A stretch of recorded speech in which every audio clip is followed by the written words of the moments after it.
halo, selamat malam teman-teman semua. Perkenalkan nama aku Yudi Chan. Aku seorang investor di pasar modal Indonesia, tapi lebih banyak cenderungnya ke technical analysis ya dalam hal berinvestasinya. Oke, berarti Kak Yudi lebih fokus untuk investasi tapi pakai analisa digital ya, di judul live kita ini. Betul, betul, betul. Karena kan memang dalam hal berinvestasi ya sebenarnya ada beberapa metode ya, Rahel sama teman-teman. Ada yang pakai fundamental, fundamental sendiri pun ada yang value investor, ada yang growth investor, lalu ada juga dengan technical gitu. Jadi memang sebenarnya buat aku pribadi semua metode nggak ada masalah. Yang paling penting adalah cari yang cocok sama kita sendiri seperti apa. Iya betul, yang penting cocok dulu ya kalau dalam investasi itu. Betul. Untuk kita masuk ke topik utama kita nih kok, sesuai ngomongin analisa teknikal, aku mau minta outlook SG dari view Kak Yudi dong, sekarang tuh gimana sih? Oke, buat IHSG sendiri hari ini naik 1,05%, di mana closingnya itu di 7.160 dan dia baru tembus dari downtrend line nih ya. Nah, Iya. untuk resisten selanjutnya ada di 7.257. Kalau misalkan IHSG kita masih bisa naik di atas ini, next-nya ada di 7.355 untuk resisten majornya. Jadi boleh hati-hati di resisten majornya 7.355. Tapi kalau misalkan di pergerakan minggu depan nih, besok kan udah Jumat. Nah, kalau di pergerakan minggu depan mungkin kalau misalkan supportnya, support terdekat itu ada di 70-70. Itu jadi angka support penting buat IHSG kita. Kalau misalkan kembali tertembus, maka IHSG membuka peluang downside kembali menuju arah 6859 bahkan bisa sampai 6509. Jadi boleh dicatat angka resisten dan support pentingnya buat IHSG-nya kita tuh. Oke, udah dikasih ya teman-teman boleh catat nih angka support dan resisten yang penting untuk IHSG kita. Nah, menurut Kak Yudi sendiri, Betul. IHSG udah Hmm, kembali menarik belum sih? Kemarin ini kan sempat lumayan pergerakannya lumayan ekstrim ya. Kalau sekarang gimana sih? hmm. So far buat pergerakan IHSG kita masih sideways ya, dari range 6509 sampai 7300 menurut aku pribadi. Ini market tahun 2022 ini mirip sama market tahun 2018 ke 2019, cenderungnya lebih banyak marketnya consolidation. Jadi memang range range pergerakannya nggak terlalu besar, tapi bukan berarti nggak bisa cari profit, tetap bisa cari profit. Cuman mungkin perlu lebih selektif aja dalam memilih sahamnya gitu. Jadi nggak semua saham mungkin bisa bisa bergerak kenceng kayak kemarin di 2020, tapi tetap ada aja saham-saham yang kayak misalkan belakangan ini kan masih ada aja saham-saham yang masih bisa naik beggar, bisa aja, Ya. cuman mungkin lebih sedikit. Jadi teman-teman perlu kenali dari siklus marketnya saham tersebut, misalkan lagi ada di siklus apa, supaya lebih mudah kita mendatangkan profitnya gitu. Jadi penting banget sih buat aku, buat teman-teman bisa mengerti analisa teknikal supaya kita tahu siklusnya lagi ada di mana nih. Kalau kita udah tahu siklusnya, next-nya apa? Jadi lebih mudah dalam kita memilih instrumen investasinya kita di emiten apa gitu. Oke, berarti untuk di IHSG yang lagi sideways ini penting banget ya untuk kita tahu lagi cycle apa sih ini tuh. Kita harus pintar juga ya milih sahamnya. Karena memang lagi Betul. susah. Nah, oke.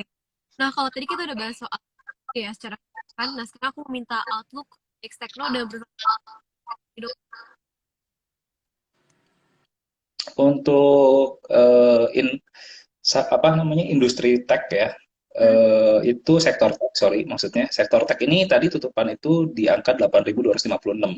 Nah, dia itu baru break dari resistennya di 8.241 dan hari ini dari semua sektor yang paling kenceng itu tech, naiknya 2,76%. Sebenarnya ini salah satu respon positif yang kita bisa lihat dari data penting semalam di US, di mana kita bisa lihat bahwa inflasi di US itu mulai turun dari 9,1% mulai turun ke 8,6%. Nah, ini salah satu doping yang mungkin bisa kita perhatian dua sektor teknologi. Biasanya kalau suku bunganya kembali turun, sektor teknologi ini akan menjadi menarik, dan di mana sektor teknologi ini juga masih keadaannya masih di bawah banget gitu. hmm. Jadi menurut aku sih masih sangat menarik ya buat pergerakan ke depannya. Cuman mungkin nggak langsung cepet rally kayak di 2020 2021 mungkin ya Iya. gitu.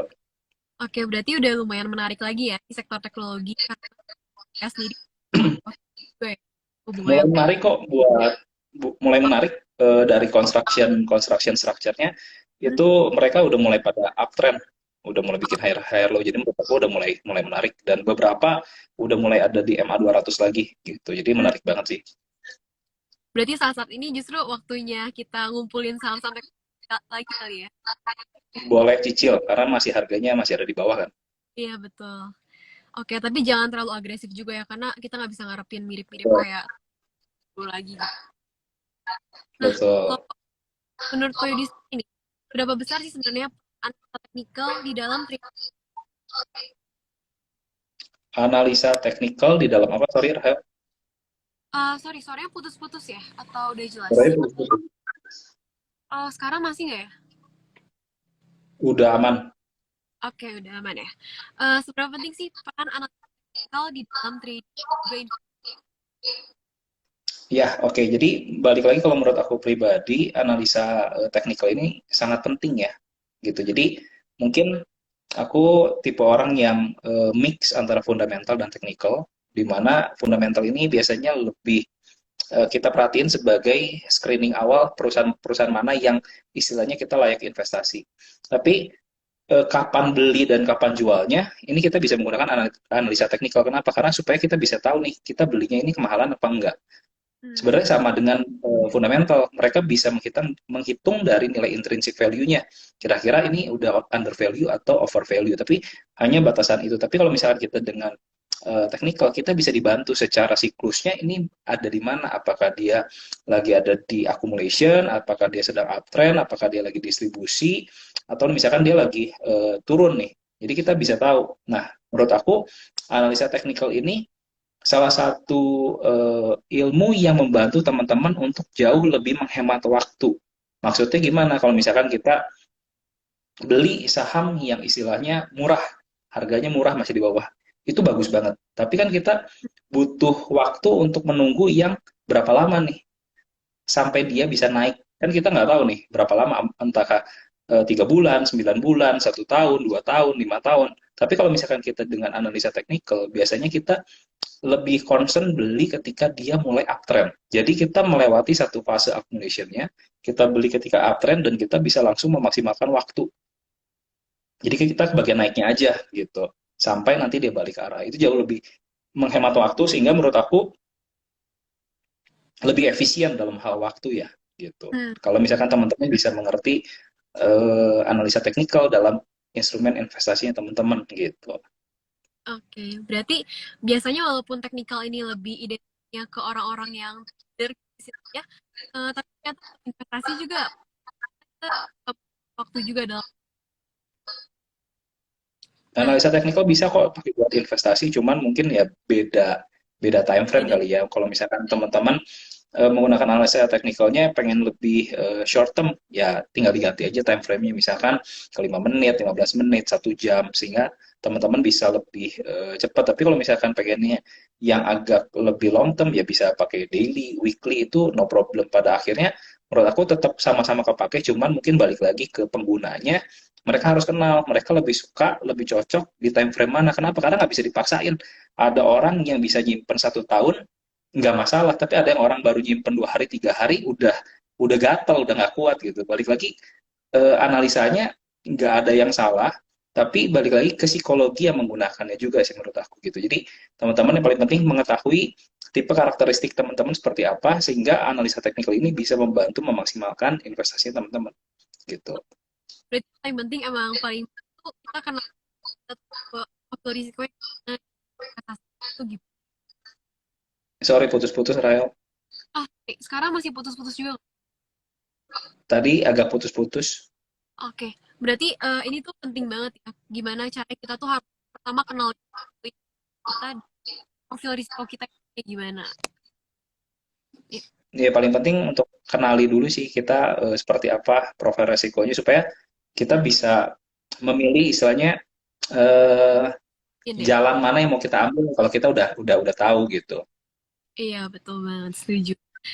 Nah, kalau misalkan nya adalah investasi, kan tadi kita udah bahas nih soal pentingnya teknologi. Kita sekarang deh, Sorry putus-putus aku nggak bisa dengar. wait, oke. Ini di sana yang putus-putus atau apa yang putus-putus mungkin ya?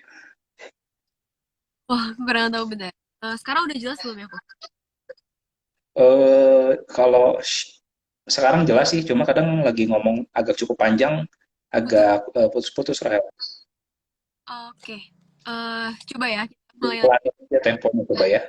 Kalau kan tadi kalau soal pentingnya akal. Nah, tapi fundamentalnya tuh apa? Sorry, aku nggak bisa denger. Bentar ya. Coba bentar. Eh, Sorry, sekarang udah jelas belum ya? Kayaknya sinyalnya cukup. Eh, Kadang jelas, kadang hilang-hilang ya, Rahel. Ah, oke. Coba ya. Kan tadi kita udah bahas soal teknik.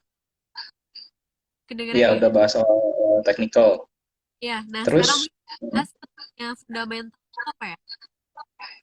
sorry, yang fundamental kenapa? Pentingnya fundamental. Oh, oke. Jadi, teman-teman perlu kenali tujuan kita berinvestasi di pasar modal adalah satu, pasti semuanya pengennya cari untung, gitu ya. Nah, namanya kita pengen cari untung dalam dalam apa ya? eh, Analisa sederhananya kalau kita menitipkan uang, kita kan perlu menitipkan uang kepada orang yang istilahnya bisa kita percaya, Iya. bisnisnya bagus, supaya kita tahu bahwa uang kita ini akan jauh lebih terjamin akan berkembang dibandingkan kita melihat bahwa wah orangnya misalkan let's say punya kasus misalkan dulu nih penipuan atau misalkan let's say punya kasus apa ya bawa kabur Oh, mobil misalkan saya ya.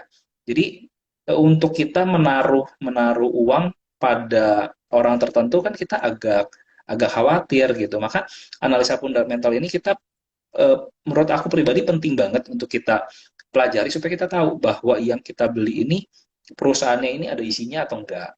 Apakah perusahaan ini sehat? Mereka mendapatkan income yang sesuai dengan model bisnisnya atau enggak.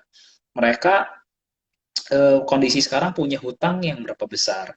Mereka misalkan melakukan corporate action tujuannya buat apa? Apakah misalkan buat bayar hutang atau misalkan mereka eh, dapat corporate action tapi mereka buat pakai sendiri dan nggak kembangin bisnis. Hal-hal seperti itu menurut aku salah satu pertimbangan di mana kita bisa yakin untuk taruh uang kita di emiten tertentu supaya kita gampang tidurnya. Kalau misalkan kita nggak tahu apa yang kita beli, kayaknya akan tiap mau tidur tuh pikiran, aduh iya. besok naik apa turun, terus besok masih buka apa enggak, emitennya masih ada apa enggak. Karena dalam perjalanan kita bisa lihat di pasar modal kita itu beberapa emiten yang istilahnya cukup bagus tapi pada akhirnya bisa sampai suspend dan ada potensi untuk delisting gitu. Jadi kenapa? Karena misalkan contohnya misalkan ada yang PKPU nggak bayar hutang dan sebagainya itu kan menjadi satu hal yang istilahnya kita nggak bisa lihat juga langsung di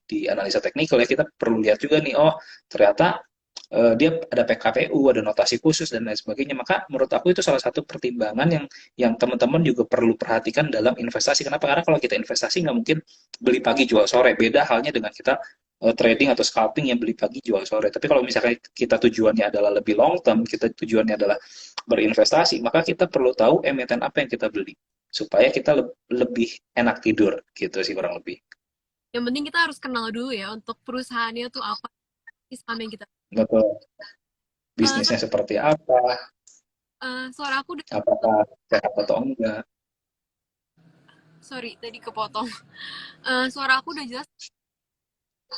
Kadang masih putus-putus apa namanya Rahel. Oke. Buat teman-teman semua, sorry banget, tapi aku matiin komennya ya supaya mungkin kalau ada pertanyaan jadi. eh, Oke, mungkin kita lanjut ya kok ke question selanjutnya. Boleh. Sebenarnya biasanya apa sih yang jadi kesalahan orang-orang dalam mempelajari analisa teknikal?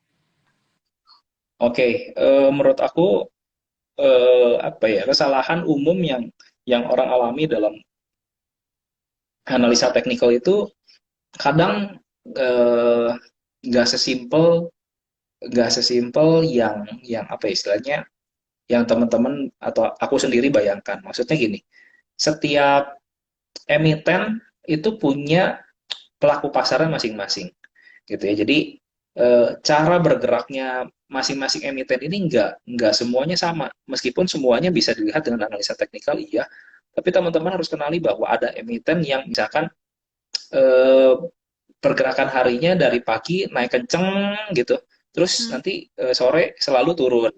Itu ada tipe-tipe yang seperti itu. Jadi teman-teman bisa lihat tuh dengan analisa teknikal, oh ini selalu punya jarum-jarum di atas, oh yang ini punya selalu jarum-jarum di bawah, atau dia geraknya konstan nih, naik terus, ada juga yang geraknya konstan juga turun terus. Jadi teman-teman dengan belajar analisa teknikal, teman-teman harus mengerti karakter juga dari saham tersebut seperti apa. Nggak bisa di semuanya disamaratakan. Oh, misalkan yang ini resisten di sini, kita beli aja langsung buy on break. Nggak bisa, karena apa? Karena ada tipe-tipe yang emitennya memang selalu bikin jarum di atas nih. Gitu. Jadi iya. teman-teman juga perlu tahu. Jadi nggak bisa apa ya, semuanya dipukul rata semua. Oh, pokoknya buy on break pasti cuan, nggak bisa juga. Teman-teman perlu lebih kenali saham yang teman-teman mau beli karakternya seperti apa, karena beda beda emiten, beda orang, beda karakter. Kadang ada beda perlakuan juga nih. Gayanya kita nggak bisa, misalkan belinya buy on break, kita harus belinya buy on weakness atau buy on support gitu. Tapi ada tipe-tipe yang kalau lagi jalan dia selalu naiknya kencang, kita nggak bisa juga menunggu buy on support, mau nggak mau kita harus belinya buy on breakout. Jadi mungkin lebih ke pendekatan emiten-emitennya, menurut aku teman-teman kenali karakternya itu lebih penting gitu. Oke. Berarti yang penting dari eh, kesalahan utamanya itu kita menyamaratakan ya, apalagi buat pemula yang mungkin Betul. dipikir semua emiten ya sama aja, padahal harus dipelajari dulu ya Hmm, karakternya. betul. Terus kesalahan lain mungkin dalam pemakaian indikator, Oh ya. dalam pemakaian indikator ya. Jadi indikator ini ada yang umum itu ada dua tipe. Ada yang leading, ada yang lagging. Yang lagging itu misalkan kayak moving average, MACD. Yang leading itu kayak ada stokastik, RSI. Kadang kita menyamaratakan pokoknya indikator ini golden cross kita beli. Mhm. Indikator ini golden cross kita jual. Padahal kita harus balik lagi ke price actionnya seperti apa. Kenapa? Karena indikator ini dibuat dari price itu sendiri, open, high, low, close gitu ya. Nah, Mhm. ketika eh, dia misalkan contoh misalkan bergeraknya sideways, maka kita harus tahu nih indikator apa yang cocok. Misalkan kayak tadi stokastik RSI. Kalau Mhm. misalkan dia lagi trending, dia lagi uptrend, kita pakainya stokastik itu akan overbought terus tuh. Nanti Mhm. overbought turun, dead cross kita jual tapi harga naik terus, hilang barang. Jadi teman-teman juga perlu perlu tahu ketika dia trending, oh yang cocok misalkan kayak moving average dan MACD. Oh ketika dia sideways lebih cocoknya dengan stokastik atau RSI. Itu juga salah satu dasar dari analisa teknikal yang teman-teman juga perlu tahu menurut aku. Gitu itu biasanya kesalahan-kesalahan awal lah ketika misalkan kita baru belajar indikator. Oh pokoknya masukin aja semua indikator di sini, golden cross pokoknya beli kok, habis beli kok langsung turun. Ternyata kita belinya salah gitu karena tidak sesuai penggunaan dari indikatornya Oh. gitu. Nah, mungkin kita udah bahas-bahas indikator nih. Kalau Koyudi biasanya melakukan analisa teknikalnya itu pakai apa sih? Mungkin boleh di-spill dong, kayak mungkin indikator favoritnya atau biasa gimana? Kalau aku pribadi mungkin lebih concern sama moving average ya. Indikator sederhana yang mungkin semua orang pakai sih. Misalkan kayak contoh cuman MA20, MA200 supaya kita tahu aja, oh pergerakan harga sekarang ini lagi ada dalam kondisi bullish, lagi strong uptrend atau seperti apa gitu. Tapi bukan berarti indikator-indikator lain nggak bagus, enggak. Tapi balik lagi teman-teman harus cari indikator yang cocok sama teman-teman. Teman-teman cocoknya kira-kira menggunakan indikator apa? Kalau misalkan teman-teman mau pakai apa ya, misalkan Ichimoku, mau pakai apalagi misalkan pakai ADX, itu bebas-bebas saja selama teman mengerti apa yang teman-teman gunakan gitu. Tapi sekali lagi indikator ini bagus buat membantu kita semua, tapi harus mengerti bagaimana cara memakainya. Jangan sampai istilahnya kayak apa ya? Contohnya kayak pisau lah ya di dapur gitu. ya kalau chef beneran pakai pisau bisa jadi makanan enak, tapi kalau misalkan anak kecil yang pakai pisau kan Baik. ya bahaya gitu. Meskipun sama-sama bisa motong, tapi pertanyaannya apa yang dipotong gitu. Kurang lebih seperti itu sih. Berarti indikator juga kita harus ngerti juga, ngerti dulu ya. Yang penting ngerti cara pakainya, jangan semuanya asal dipakai terus kayak asal beli aja pakai indikator, tapi harus dipahamin dulu satu-satu karena kegunaannya juga beda-beda. Betul, betul. Oke, nih kalau Koyudi sendiri itu sebenarnya lebih ke tipe yang trader atau investor sih? Aku sih sebenarnya lebih banyak trading ya. Investasi aku tuh nggak terlalu long term. Jadi Oh, aku biasanya investasi itu kurang lebih satu cycle itu kurang lebih ada yang 3 bulan sampai 9 bulan, tergantung sahamnya nih. Jadi kalau ditanya apakah aku investor yang beli saham dan nggak pernah dijual 3 atau 5 tahun, aku belum sampai sana. Jadi aku belinya di awal fase uptrend, aku simpen sampai dia habis daripada dia punya uptrend, itu aku ada. Tapi ada juga yang trading misalkan mingguan atau misalkan beberapa hari itu pun ada gitu. Jadi memang aku membagi juga portonya. Oh, yang ini aku portonya buat invest. Jadi ya udah beli selama di uptrend aku biarin aja. Tapi ada juga yang portonya lebih ke trading gitu sih. Jadi balik lagi teman-teman juga harus harus harus kenali teman-teman cocoknya di mana. Kalau aku untuk investasi 3 5 tahun simpan satu barang gitu aku nggak cocok, aku nggak kuat gitu. Nah itu teman-teman harus kenali diri teman-teman sendiri gitu. iya. Jadi cocok-cocokan juga ya sebenarnya nggak bisa dipakein kalau emang nggak kuat hold terlalu lama ya it's okay kalau untuk swing trade atau mungkin investasi yang jangka menengah aja. Betul. Oke, mungkin kita jawab beberapa pertanyaan dari question box dulu ya. Boleh? Oh, mungkin ini ada yang nanya, udah sempet dibahas dikit sih tadi. Ini ada yang nanya, mau tanya screening saham versi Koyudi gimana ya? Indikatornya tuh apa aja? Jadi untuk screening Iya, saham. umumnya kalau kalau misalkan screening ya, Mm, aku ini. sih screening itu jarang, sebenarnya lebih jarang pakai indikator ya. Aku lebih seneng cari lihat kadang yang lagi rame apa. Jadi Hmm, lebih concernnya yang rame. oh Misalkan ya. contoh kayak top gainer. Karena kalau dia misalkan top gainer di awal fase bullish tuh memang dia kadang nggak langsung rally terus. Pasti Habis koreksi. dia naik tinggi terus dia consolidation, consolidation, consolidation. Tapi karena aku pernah lihat dia naik tinggi, biasanya aku nandain, aku pasang alarm nih. Oh, ini aku tandain, aku kasih notes. Misalkan ini sahamnya baru mau mulai uptrend Hmm, gitu ya. Sahamnya baru mau mulai uptrend, kalau dia break segini dia confirm di uptrend. Biasa alarm aku bunyi. Nah, alarmnya ini teman-teman sebenarnya bisa pakai, misalkan contoh di TradingView itu ada pakai alert, atau misalkan di beberapa sekuritas juga ada alarm, jadi bisa kasih reminder buat teman-teman biar nggak lupa. Kenapa? Karena kadang kita udah bikin analisa bagus, terus karena udah lewat, jangankan 2 bulan 3 bulan, lewat sehari 2 hari, kadang mungkin kita udah lupa gitu. Oh, ya. kemarin saham ini bagus gitu.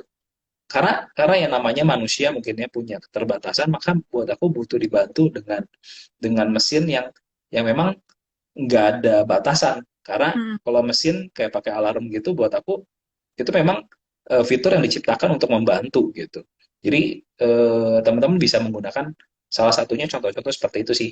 Itu sangat membantu kalau buat aku pribadi gitu. Kalau untuk indikator sendiri, yang paling penting sebenarnya menurut aku ya, moving average itu udah sangat menolong supaya teman-teman tahu kalau misalkan dia udah ada di atas MA 200, oh ini sahamnya lagi bullish, atau di bawah MA 200 berarti kita masih bisa bersabar nih gitu. Jadi itu hal yang sangat sederhana aja sih, nggak usah sampai yang complicated banget, atau misalkan teman-teman mau pakai MACD pun no problem gitu.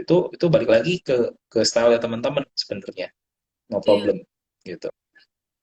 Oke, berarti pokoknya indikator intinya tuh cocok-cocokan aja ya, nggak usah disamain sama orang lain nyamannya apa, tapi ya tergantung sendirinya aja nyamannya apa. Oke, Betul, nggak harus sama kok. Yang penting teman-teman tahu dengan indikator apa yang teman-teman gunain gitu. oke. Ini ada yang nanya lagi nih kok soal teknikal nih. Start time frame 1 menit sampai 5 menit kita pakai price action yang daily?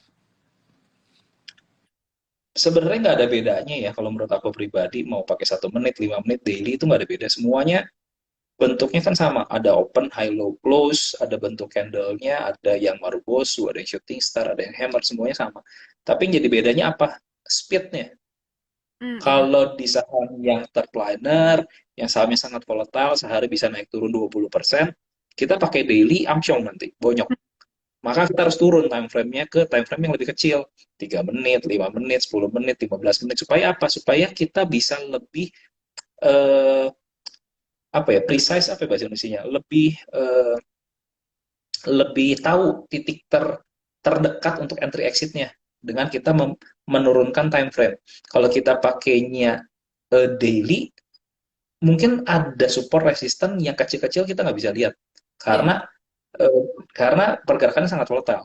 Maka kalau misalkan teman-teman tradingnya di saham yang volatile, saran aku kecilin time frame-nya.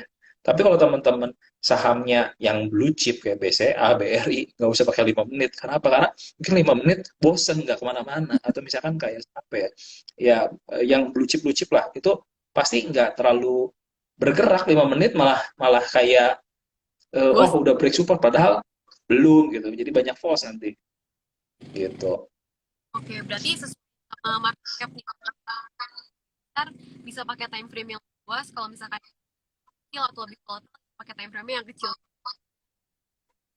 Ya Oke, betul. semoga menjawab ya. Next question nih kok, ada yang nanya.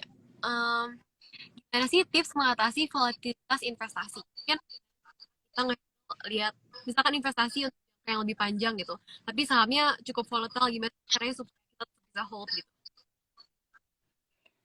Eh, untuk mengatasi hal tersebut, kalau menurut aku satu, eh, teman-teman, maksudnya gini, dalam hal berinvestasi saham apapun pasti nggak ada ya yang namanya apa namanya volatilitasnya sampai nggak ada. Kalau nggak ada, mungkin sahamnya udah Rp50, nggak ada volatilitas malah.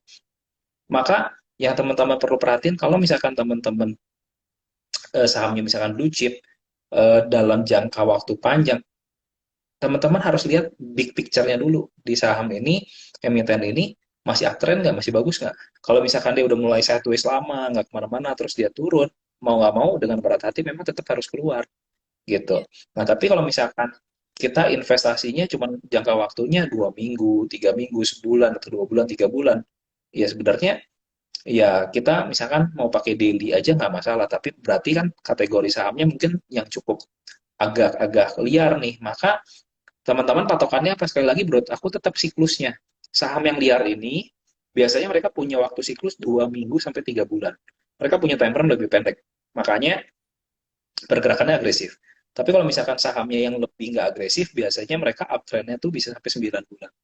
Gitu ya. Kalau yang lebih agresif, biasanya cuma 2 minggu sampai 3 bulan. Jadi kalau misalkan kita tahu nih, sahamnya secara waktunya udah naik kurang lebih 2 bulan gitu. Jadi mungkin kita boleh lebih eh, berhati-hati pasang stop loss. Kalau misalkan sahamnya baru uptrend seminggu 2 minggu, ya kita boleh lebih banyak cari posisi entry. Tapi kalau misalkan tadi sahamnya volatile, udah naiknya 3 bulan, naiknya udah 300%, ya concernnya adalah cari titik exit gitu. Iya. Jadi kalau ditanya bagaimana cara mengatasi volatilitasnya, kita juga harus tahu nih karakteristik tadi dari sahamnya seperti apa supaya kita tahu time cycle-nya kurang lebih dia di time cycle pendek apa time cycle yang lebih panjang. Nah, setelah itu ya kita menunggu pembentukan harga yang dibentuk support dan resisten yang terbentuk ketika harga ini bergerak waktu dia naik seperti apa. Kenapa? Karena waktu dia bergerak kalau misalkan teman-teman nanti belajar lebih dalam, belajar misalkan di Elliott Wave gitu ya.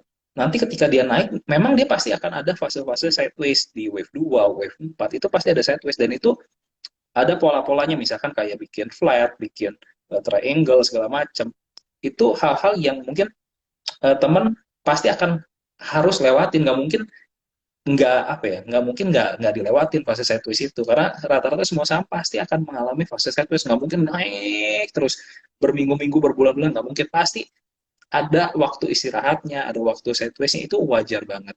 Nah yang paling penting adalah teman-teman punya trading plan, itu pun penting gitu. Jadi kalau misalkan teman-teman udah ngerasa nih, oh dari peak harganya udah turun 20-30%, oh aku mau pasang trailing stop, itu silakan. Tapi kalau ditanya bagaimana cara menentukan bahwa ini adalah titik tertinggi dan ini titik terendah, itu mungkin hal yang nggak bisa apa ya, nggak bisa kita cari tahu gitu. Kenapa? Karena kita belum melewati fase fase itu. Analisa teknikal membantu kita untuk melihat kapan saham ini bergerak naik, tapi tidak berbicara bahwa kita akan selalu bisa beli di titik paling rendah loh. Kita jual di titik paling tinggi loh, enggak. Biasanya kita beli selalu dibelokkan ketika dia baru mulai uptrend dan baru mulai turun. Kurang lebih seperti itu sih. Oke, semoga menjawab ya buat yang.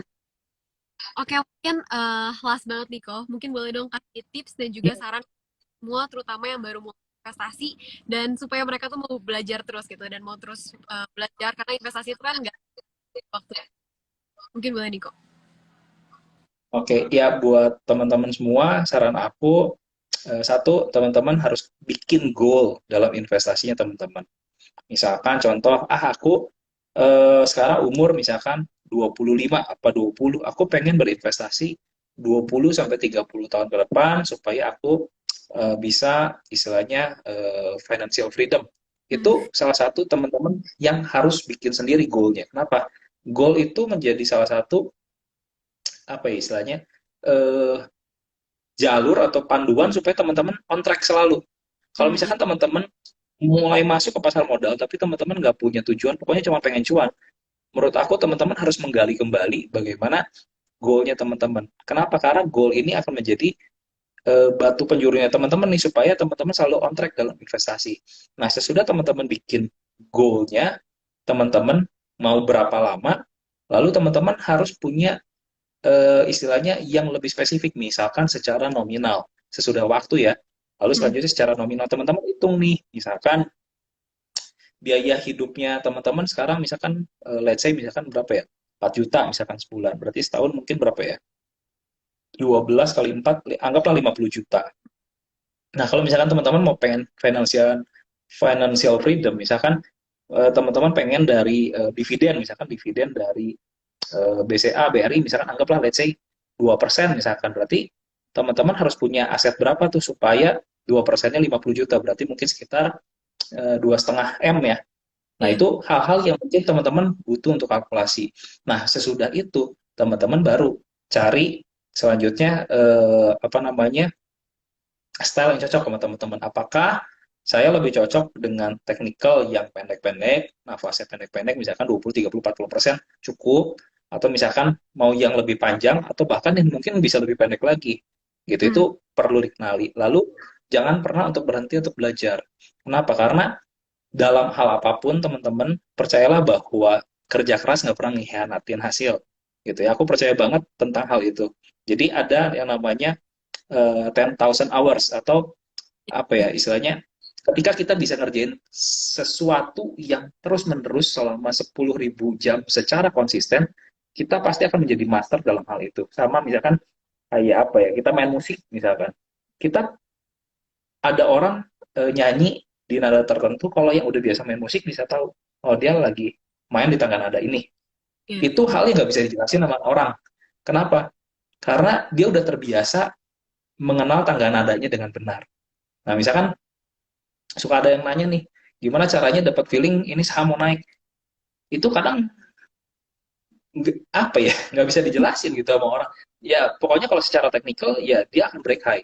Hmm, Tapi ditanya feelingnya gimana cara itunya, menurut aku nggak bisa. Itu harus jam terbang. Teman-teman harus harus belajar backtest, teman-teman analisa, bikin analisa, lalu backtest dalam perjalanan investasinya teman-teman, bikin evaluasi ketika teman-teman beli saham tertentu, belinya berapa banyak, lalu kapan keluarnya, rugi atau untung, ruginya kenapa, untungnya kenapa, itu hal yang menurut aku perjalanan dalam investasinya semua orang dan semua orang pasti akan melewati itu.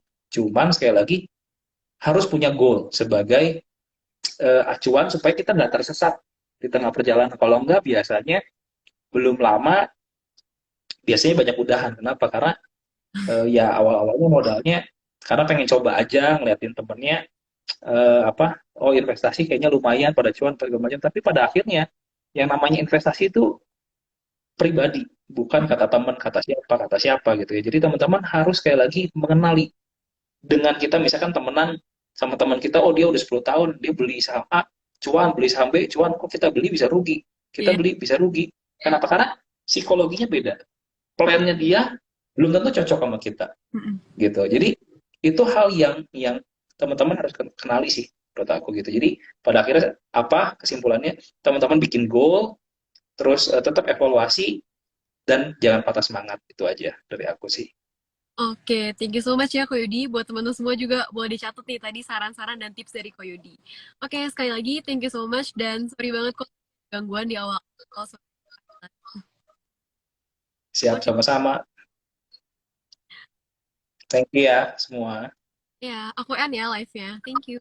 Oke, bye-bye.